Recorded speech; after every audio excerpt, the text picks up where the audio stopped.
السلام علیکم ورحمۃ اللہ۔ حاضرین جمعہ،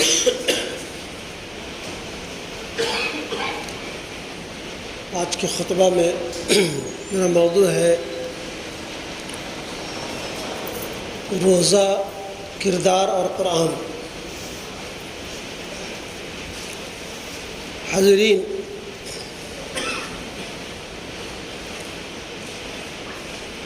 یہ روزہ جس کے بارے میں بہت ساری چیزیں بتائی گئیں اور بہت ساری چیزیں آپ جانتے ہیں اور پڑھتے ہیں کہ روزہ ایک عظیم ترین سرمایہ ہے مومن کے لیے۔ روزہ ایک عظیم ترین سبب ہے مومن کو اپنے مومن بننے کے لیے۔ روزہ صبر کا مہینہ ہے، روزہ احتساب کا مہینہ ہے، روزہ کردار کے درستگی کا مہینہ ہے۔ روزہ ہر اس بری خصلت اور بری عادت ہے اس کو دائمی طور پہ چھوڑ دینے کا کہ مشق کا مہینہ ہے۔ حاضرین، جیسا کہ آپ سب یہ جانتے ہیں کہ روزہ ہی کے مہینے میں قرآن کا نزول ہوا، اور قرآن ہر اس شخص کے لیے ہدایت ہے جو ہدایت چاہے۔ ایمان والوں کے لیے ہدایت ہے، اور جو اس سے صرف علم نکالنا چاہے تو وہ علم، ہر خاص و عام اس سے علم نکال سکتا ہے، لیکن ہدایت پلس علم یہ مومن ہی کے حصے میں ہے۔ حاضرین، روزہ، قرآن اور کردار تینوں آپس میں لازم اور ملزوم شے ہیں۔ نبی اکرم صلی اللہ علیہ وسلم نے اپنی بعثت سے مطلب کہ نبوت سے پہلے ہی کردار کا وہ نمونہ، کردار کی وہ مثال پیش کی جو دنیا عام طور پہ اس سے قاصر ہے۔ حاضرین، نبی اکرم صلی اللہ علیہ وسلم نے کہا، من لم يدع قول الزور والعمل به فليس لله حاجة في ان يدع طعامه وشرابه، رواہ البخاری۔ جس روزے دار نے جھوٹ بولنا، جھوٹ پر عمل کرنا نہ چھوڑا تو اللہ کو اس کی حاجت نہیں کہ وہ اپنا کھانا اور پینا چھوڑے۔ پھر دوسری جگہ نبی اکرم صلی اللہ علیہ وسلم نے فرمایا، کفا بالمرء کذبا ان یحدث بکل ما سمع۔ آدمی کے جھوٹا ہونے کے لیے یہ بات کافی ہے کہ وہ جو کچھ سنے اس کو بیان کر دے۔ جھوٹ سننا، جھوٹ آگے بڑھانا بھی کردار کی پستی کی ایک علامت ہے۔ جھوٹ پر عمل کرنا یہ ہے کہ آدمی جھوٹ کو اپنے عمل کی بنیاد پر بنائے، وہ جھوٹا نعرہ کھڑا کر کے قوم کے اوپر لیڈری کا وہ کرے، اور ایک بے بنیاد قصہ گھڑ کر اس کے ذریعہ کسی بندہ خدا کو بدنام کرے۔ حاضرین، حضرت ابو ہریرہ رضی اللہ عنہ سے روایت ہے کہ انسان کے ہر عمل کی نیکی 10 گنا سے 700 گنا تک ہے، بڑھائی جاتی ہے۔ اللہ تعالیٰ نے فرمایا مگر روزہ کا معاملہ جدا ہے، روزہ میرے لیے ہے اور میں ہی اس کا بدلہ دوں گا۔ بندہ اپنی خواہش کو اور اپنے کھانے کو میرے لیے چھوڑتا ہے۔ روزہ دار کے لیے 2 خوشیاں ہیں، ایک خوشی روزہ افطار کے وقت اور دوسری خوشی اپنے رب سے ملنے کے وقت۔ روزہ کا ایک غیر معمولی فائدہ ہے کہ اس لیے ہے کہ روزہ کی مشق آدمی کی نفسیات کے اندر ایک غیر معمولی کیفیت پیدا کرتی ہے۔ اس کی زبان سے غیر معمولی انداز کی دعائیں نکلتی ہیں جو اللہ تبارک و تعالیٰ ڈائریکٹ قبول کرتا ہے۔ روزہ میں جب بھوک پیاس تڑپاتی ہے تو آدمی کو اپنے بیچارگی یاد آتی ہے اور مزید اضافہ کے ساتھ اللہ کی طرف رجوع کرتا ہے۔ وہ کہتا ہے کہ خدایا میں نے تیرے ایک حکم کی تعمیل کی مگر میں تیرے بہت سے حکموں کی تعمیل نہ کر سکا، میں نے ایک دن کا روزہ رکھا مگر میں دوسرے بہت سے مواقع پر روزہ نہ رکھ سکا، تو اپنی رحمت خاص سے مجھے بخش دے۔ جب بندہ کی زبان سے اس قسم کی دعائیں نکلتی ہے تو خدا کی رحمت اس کی طرف متوجہ ہوتی ہے، اس کے بعد 10 گنا اور 700 گنا کی حد کو توڑ کر اس کے ثواب کو بے حساب کر دیا جاتا ہے۔ عبادت کا عمل دنیا میں کیا جاتا ہے اور اس کا اجر آخرت میں ملتا ہے، مگر روزہ استثنائی طور پر ایک ایسی عبادت ہے جس کا اجر تجربہ اس دنیا میں کرا دیا جاتا ہے۔ افطار گویا روزہ کے اجر کی ابتدا ہے اور آخرت کا بے اندازہ حساب اس کا انتہائی تجربہ ہے۔ حاضرین، جیسا کہ بتایا گیا کہ روزہ کردار کی درستگی کا نام ہے۔ قرآن پہ صرف قرآن کو یعلمون تعلمون پڑھنے کا نام نہیں ہے، قرآن سے جڑنے کا نام ہے۔ سورہ مائدہ کی آیت نمبر 63 میں اللہ تبارک و تعالیٰ نے فرمایا قُلْ يَا أَهْلَ الْكِتَابِ لَسْتُمْ عَلَى شَيْءٍ حَتَّى تُقِيمُوا التَّوْرَاةَ وَالْإِنْجِيلَ، اور دوسری جگہ ہے اہل القرآن حتی تقیم التوراۃ، کہ اے اہل کتاب اور اے اہل قرآن، جو چیز اللہ تبارک و تعالیٰ نے اپنی طرف سے تمہاری طرف نازل کی ہے اس کو قائم کرو، اس پر عمل کرو، اس کو برتو، اس کو نافذ کرو۔ اگر نہیں کرتے تو یہ دعائیں لمبی لمبی، یہ چیخو پکار یا ہوں فغا، سب فالتو کی چیزیں ہیں۔ یہ دعائیں لمبی لمبی، کہا کہ عمل کرو۔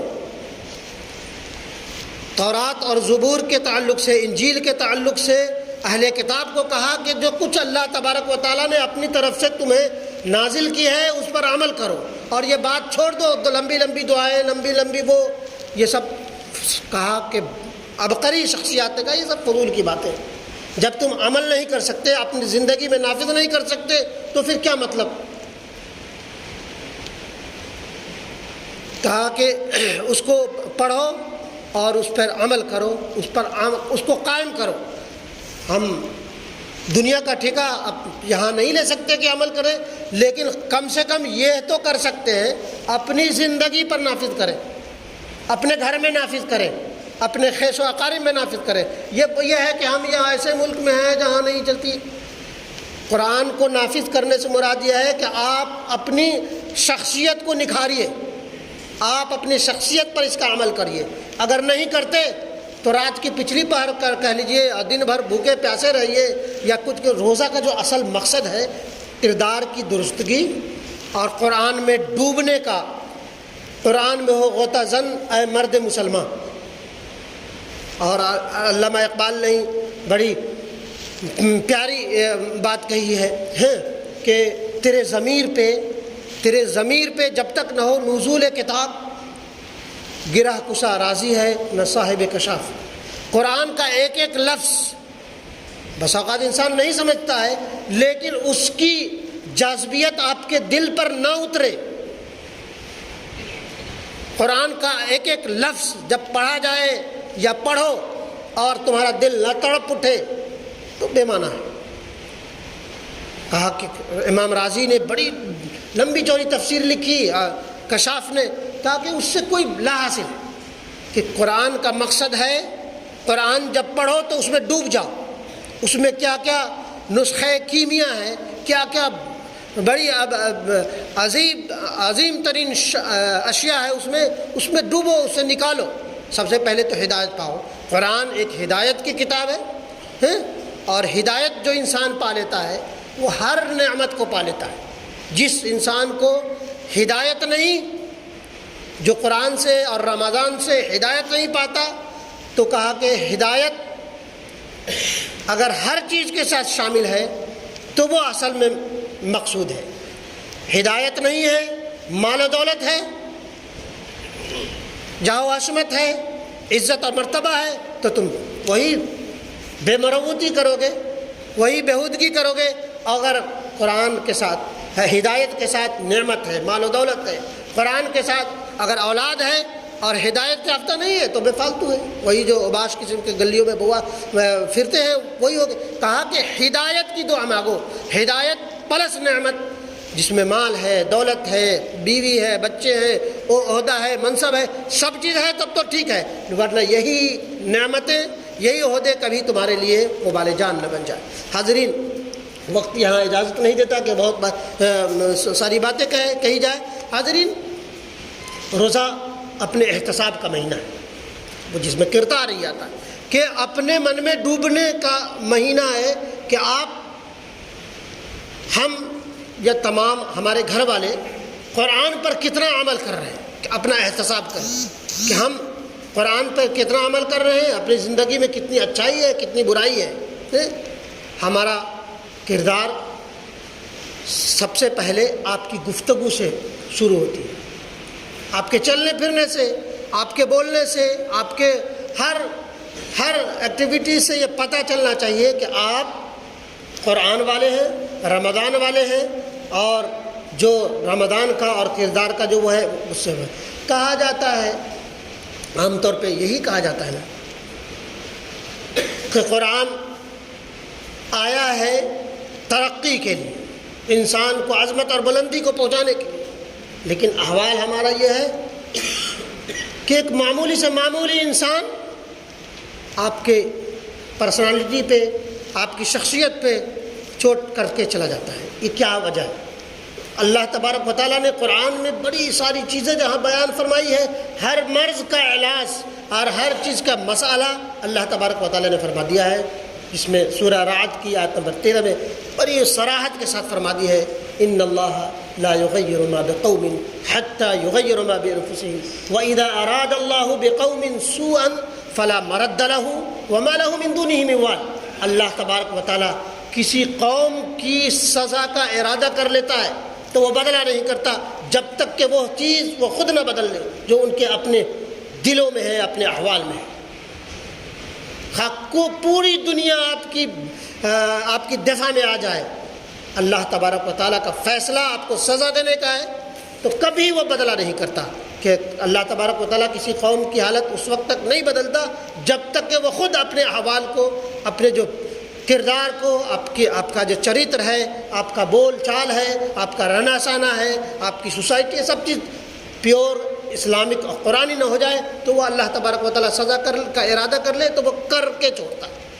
آج دنیا کی ایک اکثریت آپ کی زبان سے زبان ملا کر باتیں کر رہی ہے لیکن کوئی سننے والا نہیں۔ اللہ مومن کا تمام تر فیصلہ رب کریم کی طرف سے ہوتا ہے، اور رب کریم کہیں نہ کہیں ہم سے ناراض ہے۔ ضرورت اس بات کی ہے کہ ہم اپنے کردار کا محاسبہ کریں، یہ محاسبہ کا مہینہ ہے، اور اپنے کردار کے محاسبہ کے لیے سب سے پہلے اپنے بیہیویئر کو درست کرنا پڑے۔ آپ کیسے ملتے جلتے ہیں، کیسے گفتگو کرتے ہیں، کیا کرتے ہیں، اور اس کا علاج بھی قرآن سے ہے۔ اللہ تبارک و تعالیٰ نے سورہ حامیم سجدہ آیت نمبر 34 میں فرمایا وَلَا تَسْتَوِي الْحَسَنَةُ وَلَا السَّيِّئَةُ ادْفَعْ بِالَّتِي هِيَ أَحْسَنُ فَإِذَا الَّذِي بَيْنَكَ وَبَيْنَهُ عَدَاوَةٌ كَأَنَّهُ وَلِيٌّ حَمِيمٌ وَمَا يُلَقَّاهَا إِلَّا الَّذِينَ صَبَرُوا وَمَا يُلَقَّاهَا إِلَّا ذُو حَظٍّ عَظِيمٍ، کہ نیکی اور بدی برابر نہیں ہو سکتا۔ برائی کی دفع اچھائی سے کرو، برائی کی دفع اچھائی سے کرو تو تم یہی دیکھو گے کہ وہ دیکھتے ہی دیکھتے، جب تم برائی کا بدلہ اچھائی سے کرو گے تو دیکھتے ہی دیکھتے وہ تمہارا دشمن جو تمہاری جان کا پیاسا ہے، وہ دیکھتے ہی دیکھتے تمہارا جگری دوست بن جائے۔ اور وما یلقاها الا الذین صبروا وما یلقاها، اور یہ شخص بڑے نصیب والوں کو حاصل ہو سکتا ہے، اور وہی اس پر عمل کر سکتے ہیں کسی کے بیہیویئر کا، کسی کے بات کا خیال کیے بغیر، کسی کی کردار کی پرواہ کیے بغیر اچھے سے عمل کرے، وہی بڑے نصیب والے اس پر عمل کریں گے جو صبر کریں۔ اور یہ چھوٹی موٹی بات نہیں ہے کہ کسی کے، اللہ تبارک و تعالیٰ نے، نبی اکرم صلی اللہ علیہ وسلم نے احادیث مبارکہ میں فرمایا صل من قطعک واعف عمن ظلمک واحسن الی من اساء الیک، کہ تم ان سے جڑو جو تم سے کٹتے ہیں، تعلقات توڑنے کے تعلق جو تم سے کٹتے ہیں ان سے جڑو، جو تم پر ظلم کرتے ہیں انہیں معاف کر دو اور ان کے ساتھ اچھا سلوک کرو، بہتر سلوک کرو، احسن سلوک کرو جو تمہارے ساتھ برا سلوک کرتے ہو۔ یہ کر کے تو دیکھو۔ برتر اخلاق، اچھا کردار اور گڈ کیریکٹر یہ نہیں ہے، اچھا چرتر یہ نہیں ہے کسی کے بدلے میں، کسی کے مقابلے میں اس کے ساتھ اچھے اخلاق سے پیش آیا جائے۔ اگر کوئی شخص آپ کی وہ کرے، آپ کے ساتھ برائی سے پیش آئے، آپ پہ ظلم کرے، آپ کو عزت نہ دے، آپ اس کو عزت دے کر تو دیکھو۔ کہا کہ برتر اخلاق یہ نہیں ہے کسی کے جواب میں اچھے اخلاق سے پیش آیا جائے۔ برتر اخلاق تو تب ہے کہ کوئی شخص آپ کی تحقیر کرے، آپ کی تذلیل کرے، آپ پر ظلم کرے، آپ کو ہاں ظلم کا جواب بھی ہے، لیکن جو آج کا جو سماج وہ ہے اس میں یہ ہے کہ آپ اپنے کردار کو اتنا مضبوط کریے، آپ اپنے کردار کو اتنا مضبوط کریے کہ اللہ تبارک و تعالیٰ سب سے پہلے راضی ہو جائے، اور جو آپ کا صاحب جس سے آپ کا واسطہ ہے وہ بھی آپ سے کے کردار کی گواہی دیے بغیر نہ رہ سکے۔ اگر یہ سب چیز محاسبہ نہیں کرتے، اپنے کردار کی درستگی نہیں کرتے ہیں، اپنا وہ رہنے سہنے بول چال میں اگر وہ نہیں کرتے تو بہرحال آپ اپنا محاسبہ تو ضرور کریں۔ سیدھے یہ کہہ دینا کہ ہم مظلوم ہیں یہ بہت آسان کام ہے، لیکن آپ اپنے ہر عمل کا جائزہ لیجئے تو پتہ چلے گا کہ واقعی میں جو سلوک ہمارے ساتھ ہو رہا ہے اس سے بڑھ کر ہونا چاہیے، اس سے بڑھ کر ہونا چاہیے۔ نہ آپ کو بات کرنے کا ڈھنگ، مسلم علاقوں میں چلے جائیے، مسلم نوجوانوں میں چلے جائیے، دوسری جگہ بھیگی بلی بنے رہیں گے، لیکن اپنے علاقے میں اگر کوئی دوسرا شخص چلا جائے گا تو لگے گا کہ بس نہ بولنے کا سلیقہ، نہ بات کرنے کا سلیقہ، نہ معاملات کا سلیقہ، نہ تجارت کا سلیقہ، کوئی چیز ہے جو ہمارا ہے جو دوسرا شخص آپ سے متاثر ہو سکے، نہ آپ کی تجارت۔ پرانے دلی کے گلیوں میں چلے جائیے، آپ کی تجارت اتنی جھوٹ اور فریب پر مبنی ہے، کیسے کوئی آپ سے متاثر ہو، کیسے کوئی آپ کے ساتھ اچھا سلوک کرے؟ تو وہ صرف اور صرف جو احوال ہے، جو حالات ہے، وہ صرف اس کے ذمہ دار ہم کہیں نہ کہیں خود ہیں۔ اللہ تبارک و تعالیٰ کہ اللہ تبارک و تعالیٰ کسی قوم کے احوال کو اس وقت تک نہیں بدلتا جب تک کہ وہ اپنے احوال کو نہ بدل لے۔ یہ دنیا کی حکومتیں، یہ دنیا کا پورا سسٹم آپ کے پاس نہیں ہے، آپ کے خلاف ہے۔